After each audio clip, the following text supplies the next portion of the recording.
5, 4, 3, happy 1994! We're traveling back in time to 1994. So pop in your copy of Super Unknown by Soundgarden and join us as we get our Ambra 486 restoration process underway. Previously, we discovered the origin story of Ambra and their contributions to the world of PCs, and ultimately what led to their demise. Today, we'll be exploring the hardware of this model, the T466I VL, and taking the next step on the way to its introduction to the museum.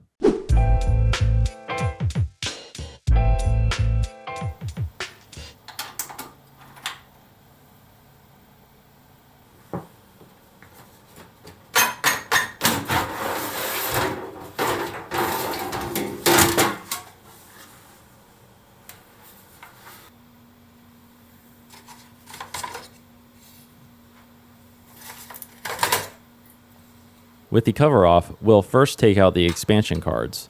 The dial-up modem is first up.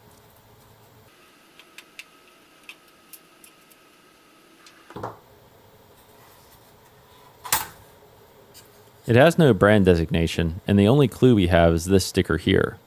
With the FCC ID of GDE0159, we can look at the original FCC application to see if we can get any more information.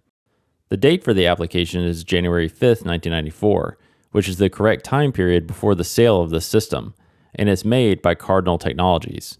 We don't know what speed this modem is yet. We do see a code here of V32 on the AT&T DSP, which would indicate a speed of 14.4K. There may be a hint under the sticker, so let's go ahead and remove it. Under the sticker is a chip marked AT&T V32-INT FC2. This, along with their DSP and codec, are part of AT&T's implementation of the V.32 turbo standard, which is 19.2 kbps. This was a standard rolled out by AT&T themselves as a way to increase speed on the existing V.32 14.4 standard. However, not all manufacturers were on board, with US Robotics calling the turbo standard a sideshow, and of course introduced their own standard that supported 28.8K speeds.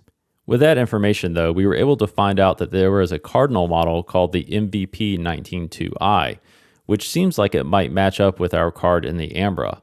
We'll know for sure once we get into the software install, but let's go ahead and move on. Next is the video card. We already know that this is a Diamond Viper VESA Bus video card with 2 MB of memory, as we saw that during the boot sequence in our first video. This was not a shabby card at the time, and was praised by Byte magazine for being one of the fastest graphics performers in its class. These cards were not cheap at the time either. They were upwards of $400 to $500 at time of release, so it's surprising to see in a supposedly bargain PC brand.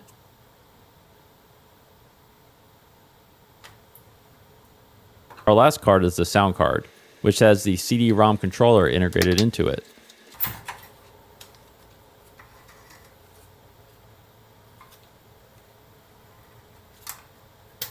The card is made by MediaVision, and this is the Pro Audio 16, part of the Pro Audio Spectrum line.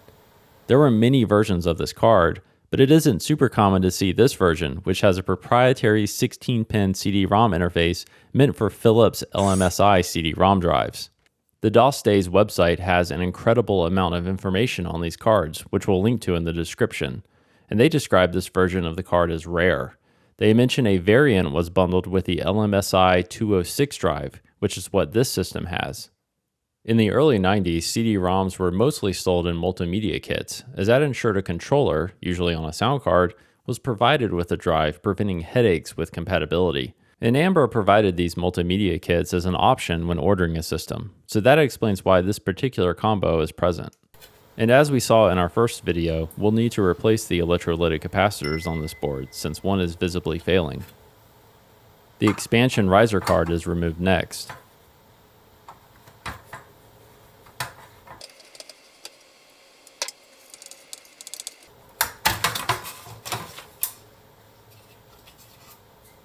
It interfaces with the motherboard with these contact boards.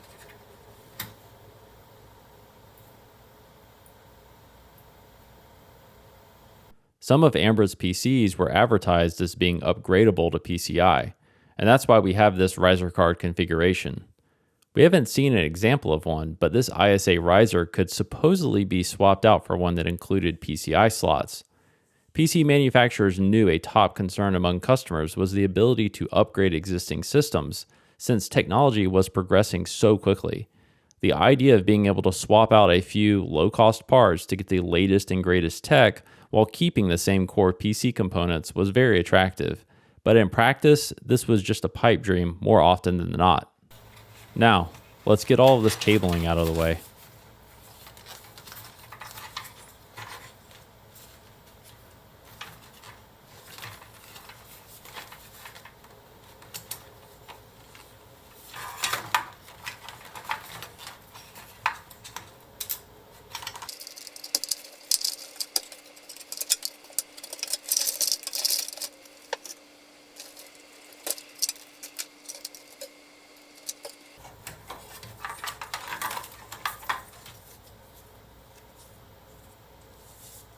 Here's the 16-pin LMSI cable for the CD-ROM drive.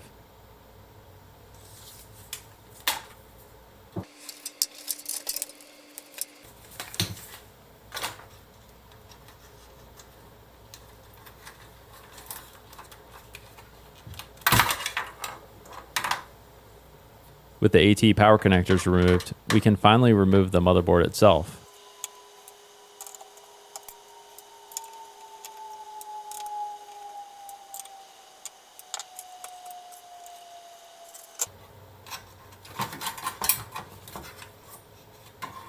The motherboard is in excellent condition. We believe it was manufactured by IBM or even Acer, as Ambra had outsourced their motherboard design for some of their models to them. Because this is an AT power supply, the power switch needs to be removed first.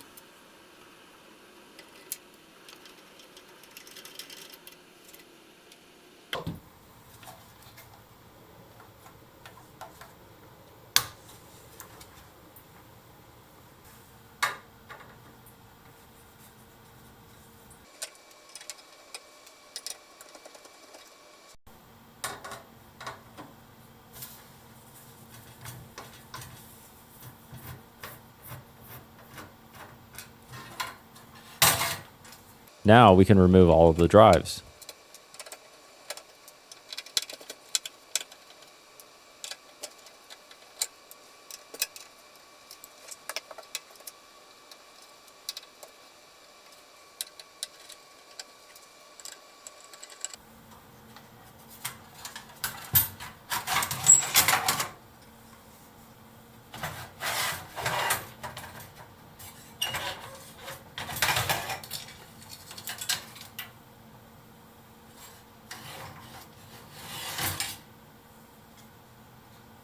Here are all of the removed components.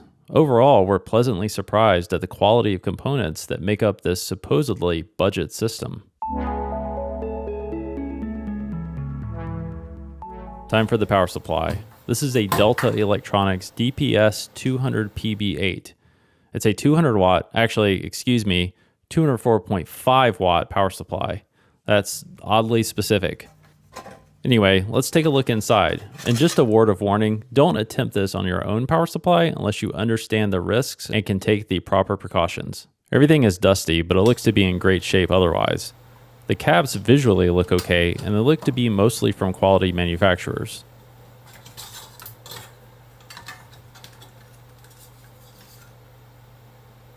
Our fan is a Delta-made QuietTech.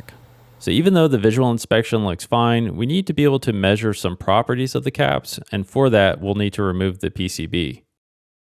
We're going to use this peak ESR meter, which measures both the capacitance and the ESR, or equivalent series resistance, of capacitors. Both of these are important properties that will give us an indication of whether the capacitors in the supply are still within spec. We'll first test these 470 microfarad capacitors on the primary side of the power supply. Generally speaking, lower is better for the ESR, and the capacitance should be within a certain percentage of the nominal capacitance that's printed on the label of the cap. If either of these values are outside of what's expected, then it's a good indication that the capacitor needs to be replaced. In this case, every capacitor on the supply tests good. No need to replace these right now, and we've at least confirmed that they are okay for the time being. What we do need to do is get rid of all this dust. We took this supply outside of our workshop to blast it with compressed air. Now we can replace the thermal compound for one of the secondary side devices and get the supply reassembled.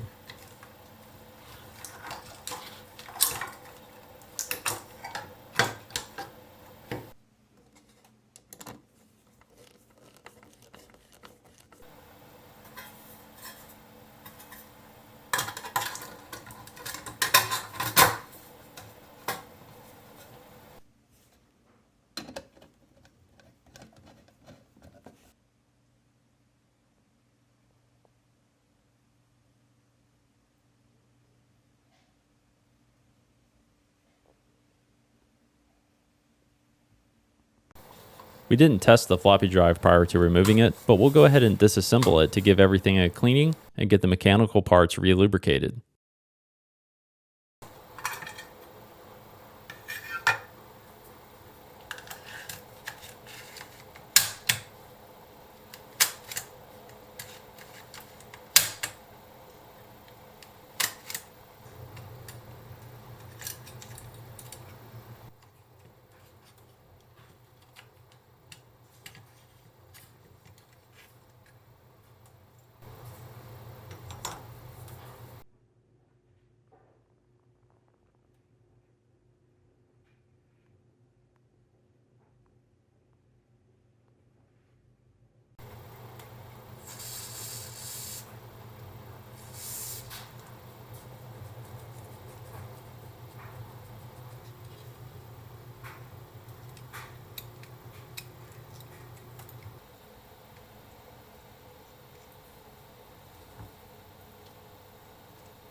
Finally, time to take a look at our CD-ROM drive.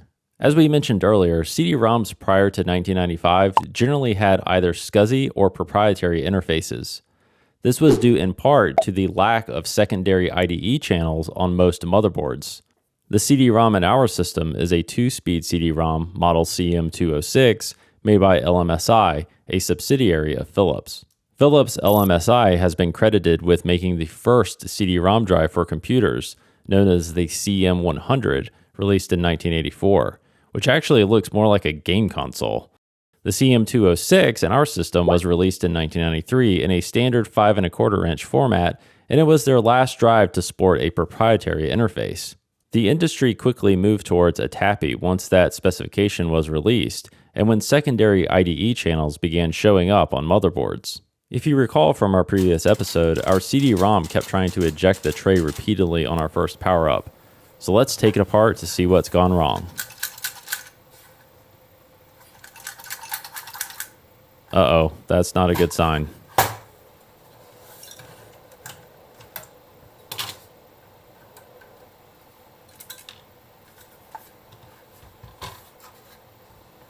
Well, there's one piece.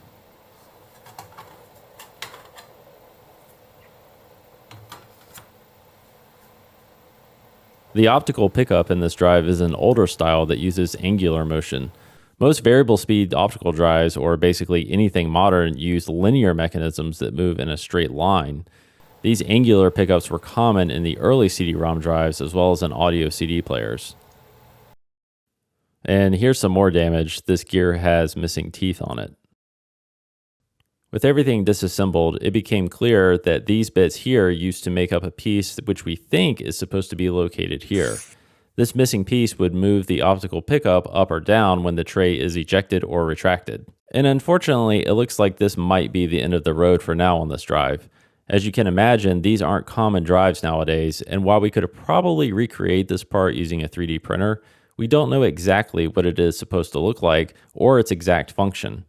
So if anyone out there has a spare CM206 CD-ROM they'd be willing to part with, or perhaps send us some pictures of the part, let us know. It'd be great to be able to get this drive working again. And since we still want to retain the original look of the system, we'll go ahead and reinstall the controller board along with the faceplate. This should hopefully let us verify the controller itself works. And here's the MediaVision sound card again. We know for sure we need to replace the caps on this board, so let's go ahead and get that done.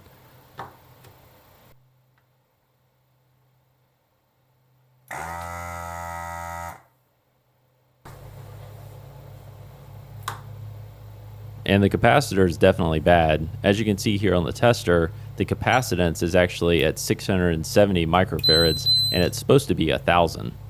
The replacements we had on hand are rated at a little higher voltage, so they're a bit taller and wider, but that won't cause any problems.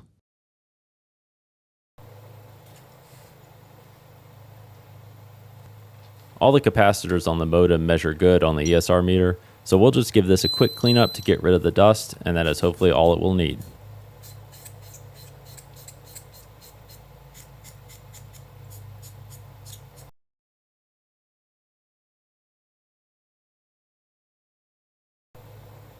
And same for our video card here. We'll just give it a good cleaning, and that should be it.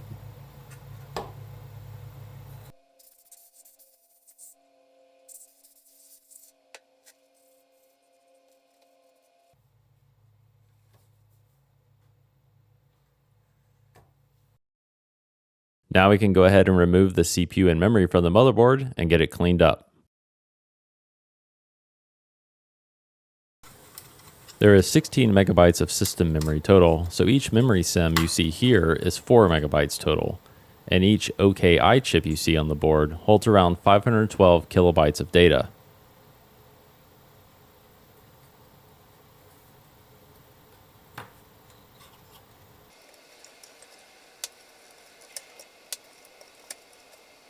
The CPU heatsink was held on with a double-sided thermal tape.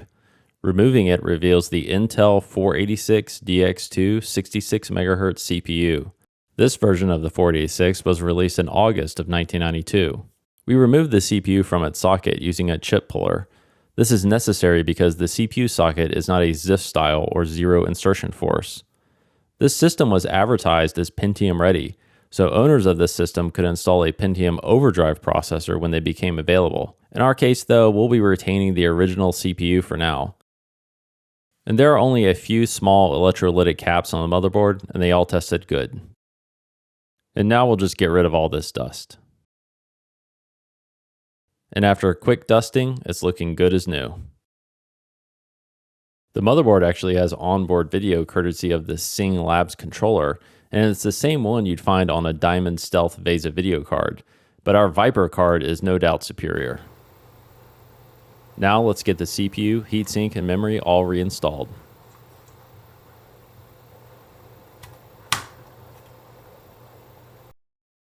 For the CPU heatsink, we're using standard silicone thermal paste along with a dot of thermal adhesive on each corner. This will ensure the heatsink stays in place while also making it easier to remove in the future if need be.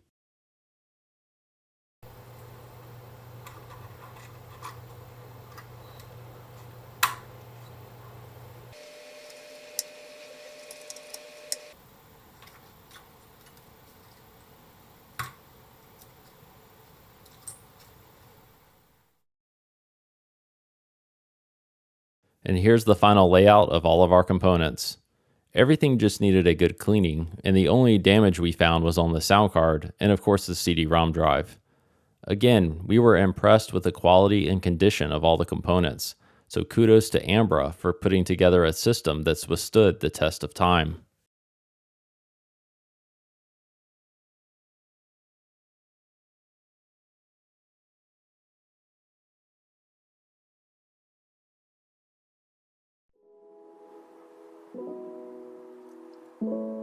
And now it's time to reassemble. Sit back and relax as we get everything back together.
As with many of our systems, we're opting for solid-state storage. In this case, we didn't have an original hard disk to begin with, so there's nothing to preserve in that regard. We're using an IDE to compact flash adapter and one of the front 3.5-inch bays using a 3D printed bracket.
Here it is, our restored Ambra T466I VL. It's looking fantastic, especially considering where it came from. This system had been sitting in a basement collecting dust for who knows how long, so it's great to see it cleaned up and ready for action. We still need to 3D print a replacement floppy eject button, but otherwise, just a couple more finishing touches.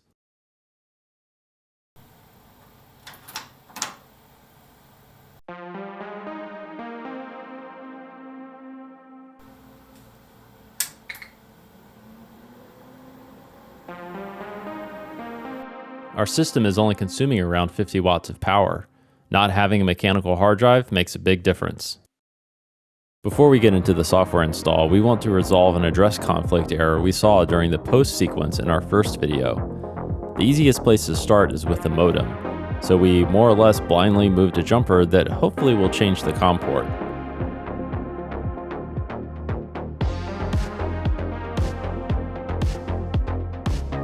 With the modem reinstalled, we're no longer seeing the error, so we can move on. We'll first reset the CMOS and get our default settings in place.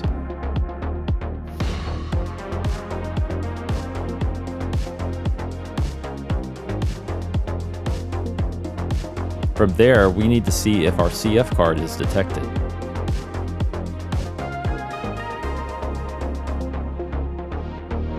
It is, so that means we should be able to get DOS installed. We're still about a year too early for Windows 95, so Ambra installed MS-DOS version 6.2 and Windows 3.1 on these systems.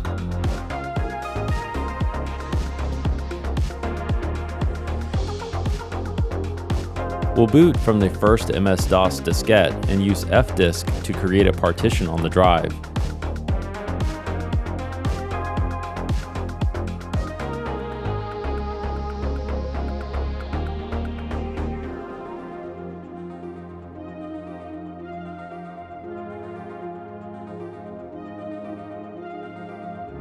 The original hard drive was 440 megabytes, so we'll set our primary partition to this size.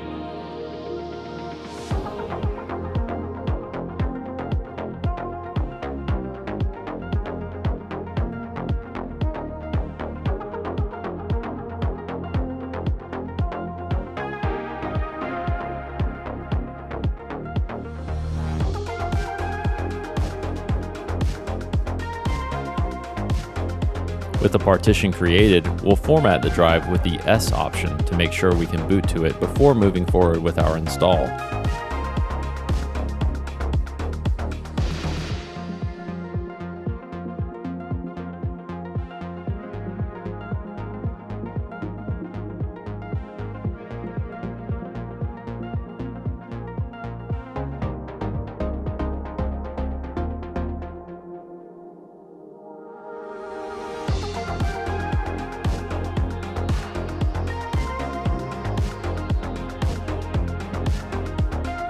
It looks like we're able to boot successfully, so let's go ahead and install MS-DOS 6.2.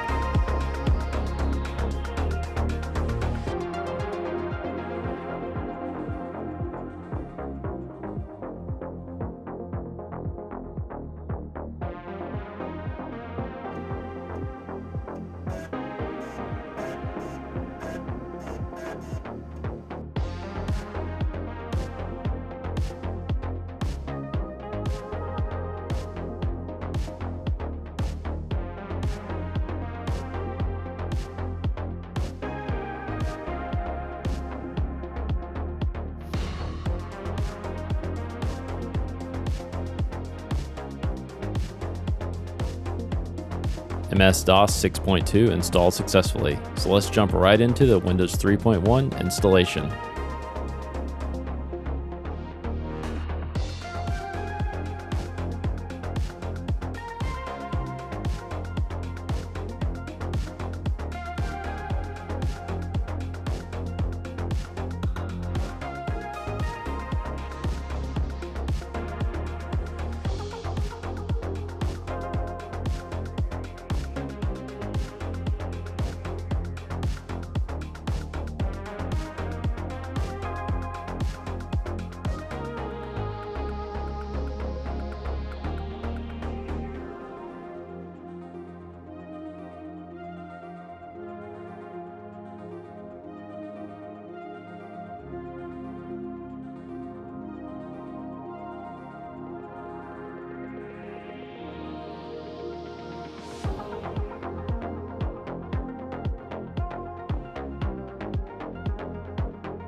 With the Windows installation done, we've almost completely restored the system back to its original configuration. We found original Ambra restored diskette images from an archive of the public IBM FTP. We were able to install these after getting around a couple of issues.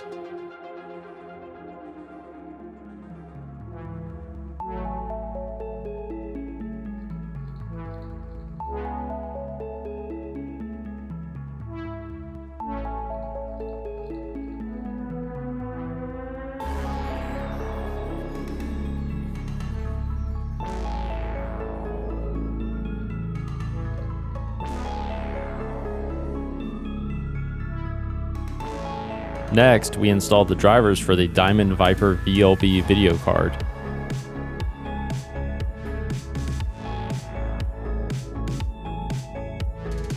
And this lets us run Windows 3.1 at a whopping 1280 by 1024 at 256 colors.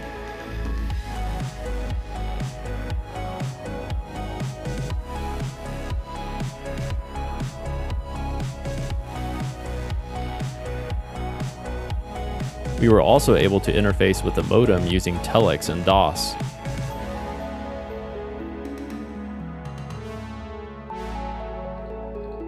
Issuing a product code command shows that the card is reporting itself as a V.32 BIS, which would indicate a 14.4 kbps speed. We're not sure yet if this card can actually do 19.2 or just 14.4, but we'll explore this more later on.